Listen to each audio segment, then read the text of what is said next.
اعوذ باللہ من الشیطان الرجیم بسم اللہ الرحمن الرحیم اللہم صلی علی سیدنا محمد معدن الجود والکرم وآلہ وسلم۔ سامعین و ناظرین اکرام، السلام علیکم ورحمۃ اللہ وبرکاتہ۔ آج کا موضوع یہ ہے کہ انسان غیر مخلص کیسے ہو جاتا ہے۔ اس کو تو مخلص ہونا چاہیے، اس پہ تھوڑی سی بات کرتے ہیں۔ دیکھیں، انسان یعنی جن حالات میں ہم پیدا ہوتے ہیں تو وہ حالات کیا ہیں کہ روح پر ہم غالب ہوتے ہیں۔ ہمارا جسم جو ہے روح پہ غالب ہوتا ہے، یعنی ہماری جو ذہنی اپروچ ہے وہ ظاہری ہوتی ہے۔ جو ہماری اپروچ ہے یا جو سمجھ، یہ ہمارے پاس جو عقل ہے، یہ صرف حواس خمسہ سے باہر نہیں جاتی۔ جو یہ محسوس کرتی ہے، سنتی ہے، دیکھتی ہے، اسی پر یہ یقین کرتی ہے، اور جو چیز اسے نظر نہیں آتی اس پر اس کا یقین، ظاہر ہے کہ وہ اس کو محسوس بھی نہیں کرتی تو یقین بھی نہیں ہوتا۔ اول تو وجہ یہ ہے بنیادی طور پہ غفلت کی کہ ہم ٹھیک ہے، ہم ایک روح ہیں، لیکن اس وقت ہم جسم میں ہیں، ایک مادی جسم میں ہیں، تو ہماری جو عقل ہے، جو ہماری اپروچ ہے وہ ظاہر تک ہے۔ یہ بات، اتنی بات تو سمجھ میں آ رہی ہے نا؟ ہماری جو اپروچ ہے وہ ظاہر تک ہے۔ تو بنیادی وجہ یہ ہے کہ ہم ظاہر کو دیکھ پا رہے ہیں اور باطن کو نہیں دیکھ پا رہے، اور باطن ہماری نہ تو دسترس میں ہے نہ سمجھ میں آ رہا ہے۔ تو اس وجہ، مطلب یہ اس میں اتنا قصور نہیں ہے۔ اس سے اب تھوڑا سا ایک سٹیپ آگے چلتے ہیں، اور آگے ایسے چلتے ہیں کہ پھر دیکھتے ہیں کہ اللہ تعالیٰ نے ہمیں کچھ سوچ سمجھ یا کوئی روشنی عطا فرمائی ہے کہ نہیں فرمائی۔ اچھا دیکھیں، میں آپ کو ایک بات اور کہتا ہوں کہ انسان جو ہے وہ، اس کی پیدائش جو ہے اندھیرے میں ہوئی ہے۔ پیدائش جو ہے انسان کی وہ اندھیرے میں ہوئی ہے، اور یہ اندھیرے، بس اس کے سامنے اندھیرے ہی اندھیرے ہیں۔ اب اس کو ضرورت ہے روشنی کی۔ روشنی انسان کو دینے کا ذمہ لیا ہے اللہ تعالیٰ نے کہ اے انسان، تمہیں پیدا تو میں نے اندھیرے میں کیا ہے، اور تمہیں روشنی کی ضرورت ہے، تو روشنی میں تمہیں دوں گا۔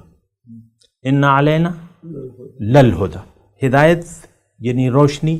قَدْ جَاءَكُم مِّنَ اللَّهِ نُورٌ وَكِتَابٌ مُّبِينٌ، اللہ تعالیٰ کی طرف سے تمہارے پاس روشنی آ گئی اور کتاب واضح آ گئی۔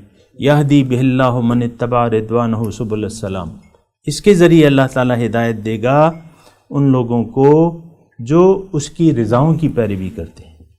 ٹھیک ہے، اب یہ دیکھیں، یہ وہ بنیادی حقائق ہیں جو ہمارے سامنے، ہمارے ذہن میں ہونا چاہیے کہ انسان اندھیرے میں ہے، مجھے روشنی کی ضرورت ہے۔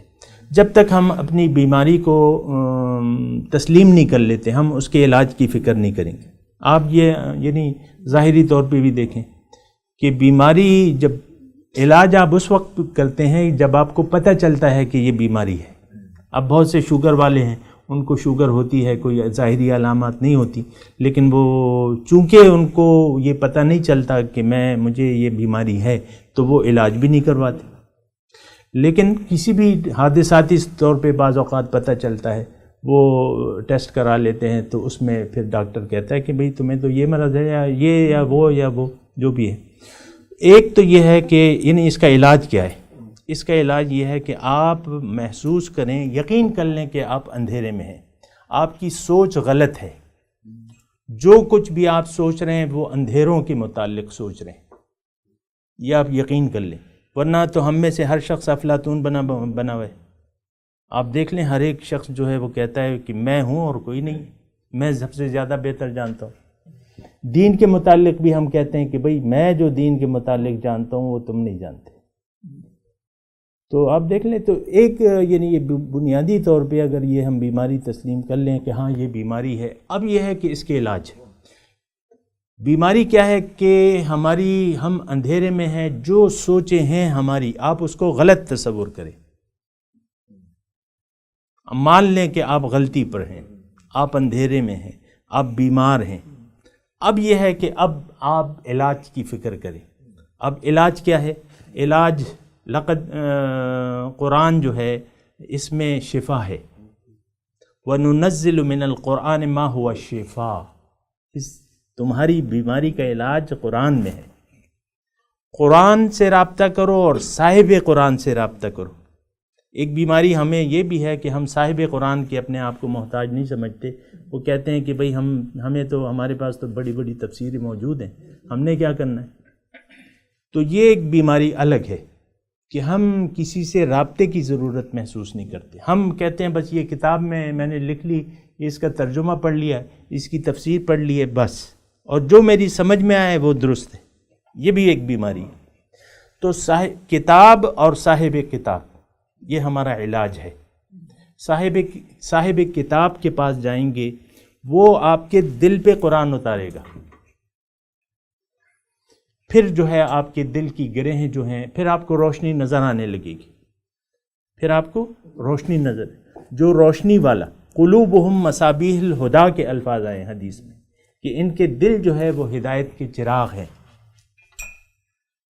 تو صاحب قرآن، صاحب کتاب، تیرا وجود الکتاب. الکتاب جو انسان ہے، حضرت علی فرماتے ہیں کہ قرآن خاموش کتاب ہے اور میں بولتی ہوئی کتاب ہوں. تو بولتی ہوئی کتاب کو آپ کو ڈھونڈنا ہوگا، اس سے رابطہ کرنا ہوگا، اس کے ذریعے آپ نے روشنی پانی ہوگی. یعنی یہ ہمارے، پھر آپ میں اخلاص آ جائے گا. صاحب اخلاص لوگوں سے آپ کو ملنا ہوگا، مخلص لوگوں کی، مخلص آدمی کی صحبت میں بیٹھنا ہوگا. یا ایھا الذین آمنوا اتقوا اللہ وکونوا مع الصادقین. اے لوگو، اللہ کا تقوی اختیار تو کرو، لیکن اس کے لیے ضروری یہ ہے کہ تم سچے لوگوں کی صحبت میں بیٹھو، ان کے ساتھ ہو جاؤ، ان کی صحبت اختیار کر لو. تو بہرحال یہ ہمارے جو بیماری جو ہے اس کا علاج یہی ہے کہ ہم کسی صاحب نظر کی صحبت میں بیٹھیں، صاحب یقین کی. دیکھیں یہ تو ہمیں بھی پتہ ہے کہ صحبت کا اثر ہوتا ہے، ٹھیک ہے. تو آپ کسی ایسے شخص جس کا دل جو ہے وہ ہدایت کا چراغ ہو اور جو صاحب یقین ہو، وہ آپ کے دل میں یقین پیدا کرے گا. اول تو ہمارے یقین نہیں ہے کسی بھی چیز پر، جس چیز کا تعلق باطن سے ہے ہمارا اس پہ یقین نہیں ہے. خواب و خیال ہے وہ باتیں. جنت پتہ نہیں کہاں ہے، دوزخ تیار ہے، حضور نے معائنہ کیا ہے، پتہ نہیں کہاں تھی. یہ تو کائنات ہے.